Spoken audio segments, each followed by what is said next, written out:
I just love our Disrupt Aging segment each week. We get to meet 50-ups who are doing fun things. And this week we're joined by Suzi Dent. Suzi's an entrant in the premier international pageant for married, single, divorced or widowed women. It's called Ms. and Mrs. Earth Australia. And Suzi's on the line now from the Gold Coast. Hey, Suzi. Hi, Nick. Hi, Kaylee. How's it going? Good, thank you. Thank you. Now, the website, I had a look at the website for Ms. and Mrs. Earth Australia. It says, we are seeking beautiful ladies over the age of 21, married and single, well-rounded, confident, intelligent, and committed to family, community, and country. Why did you enter? Well, you know, last October, I was looking at my life and I thought there's a lot of sameness about my life. I've been doing the same job for 33 years and I've been doing the same man for 25. Not that that's a problem. No, you love him. It's all good. Thick and thin.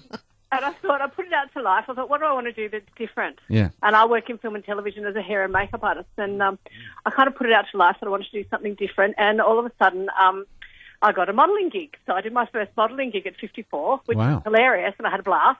And then I did a catwalk modelling gig, and I had a great time. And I thought, oh, this was fun. Yeah. And then out of the blue, the pageant people, Miss and Mrs. Earth Australia, contacted me. Yeah. And said, and after I picked myself up off the floor laughing, I contacted them back and said, you've just made my mum, you know, do you know how old I am? And she said, no, we have older ladies. They went, okay.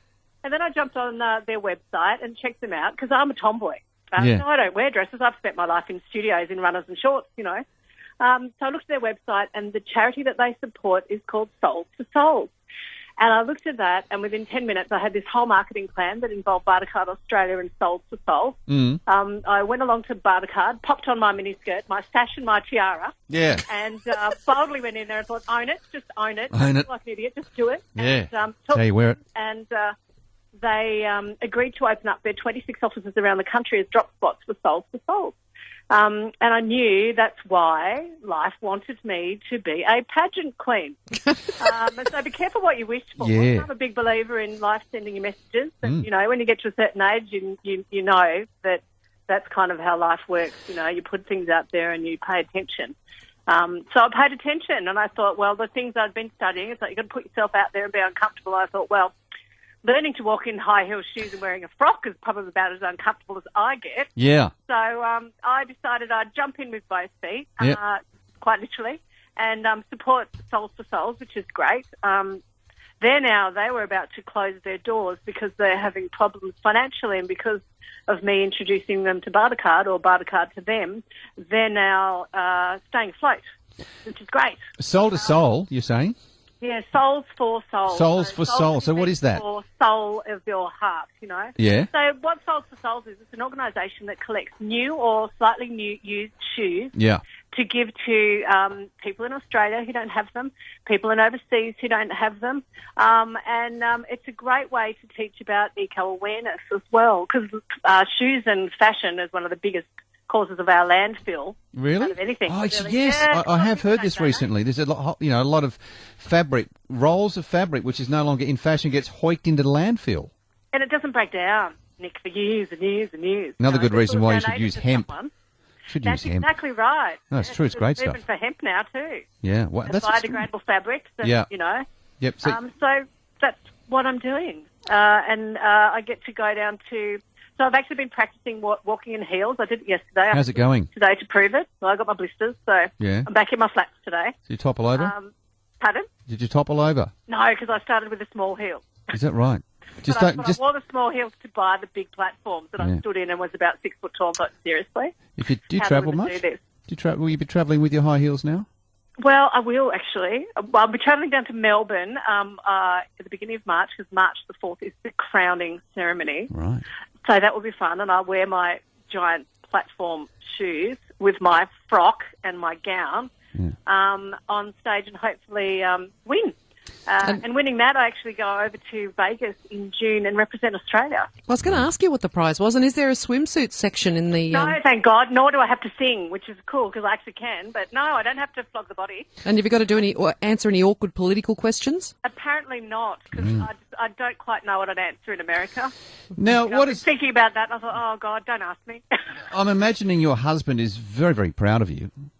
He is actually. Yeah, he is. He's enjoying the new me. He's enjoying the girly me, you know, because it's a bit of a change because we have been together for a while. So I needed to kind of change the narrative, if you like, of our life. We have a 15-year-old son and needed to change things up a bit. So it's given us something new. My son comes with me to do shoe drives and shoe collections, so that's great. So I'm teaching him about charity and about eco-awareness, and he teaches his friends. And, I want to take it to schools as well because it's a great way to teach kids. So I've got this plan of going to the education department, which I'm going to do, and introducing like a shoe drive, like a mufti day, because they all have mufti days. But I know from my kids that they're just happy to not wear uniform. Yeah. They just don't want to wear clothes. They're clothes. They're happy. But if they actually, with children, if they actually had a mufti day where they took a pair of their shoes that they have ownership for and wore their clothes, and a gold coin donation, and knew that those shoes would actually go to a little boy or girl overseas and save their lives, that's really powerful. So then they get to teach their parents about eco-awareness and charity. And then so my idea is that, as the generations get on, rather than try and teach an old generation, let's teach the kids how to do it and they'll educate their parents. Yeah. I'm kind of relying on the competitiveness of the primary school mothers to erase a lot of shoes because, having done, really tried for an A in all my projects in primary school, with my son, I know that it could be quite competitive. Suzi, I can hear you got your finger on the Enviro button, as I do. Do you reckon it's dropped off the map a bit? It really depends.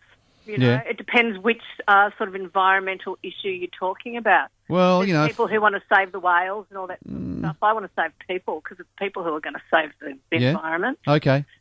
Really, and if we educate people, but in a way that is easy, then I think we'll be able to get a message across. A lot of the information, just from my point of view, is we get to see people being aggressive about animals being slaughtered, and whales and saved whales. So it puts a lot of people off when you're right. Their armchairs at home watching TV. You got Chrissy Hine from Pretenders breaking into, fashion shops and, chucking out coats that came from animals and stuff like that. You can be careful about how you get message out, don't you? Yeah, I mean, good for Chrissy if that's what she wants to do, really. Yeah. Not really what I want to do. I'm kind of coming about it in a different way. Suzi, have you met any of the other contestants in the pageant? No, I haven't met them. We're Facebook friends. Yeah. So some of them have friended me. None of my immediate competition, though. Yeah. You got to watch. It's a catty game. Sticker. You're very I'm funny. not threatened by anybody. I just think I'm the oldest one there. Yeah. I'm just going to blow them away with. I'll be 55 in March. So I think, I don't have any. You're 26.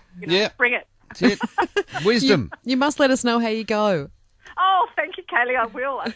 Sounds wonderful. I'm planning on being everywhere, so, let's hope so. Good on you. And you can, if you would like more information about what Suzi's up to, it's Ms. and Mrs. EarthAustralia.com is the website. Wish you all the best, Suzi. Oh, thank you so much, Kaylee. Thank you. Good on you. Thanks.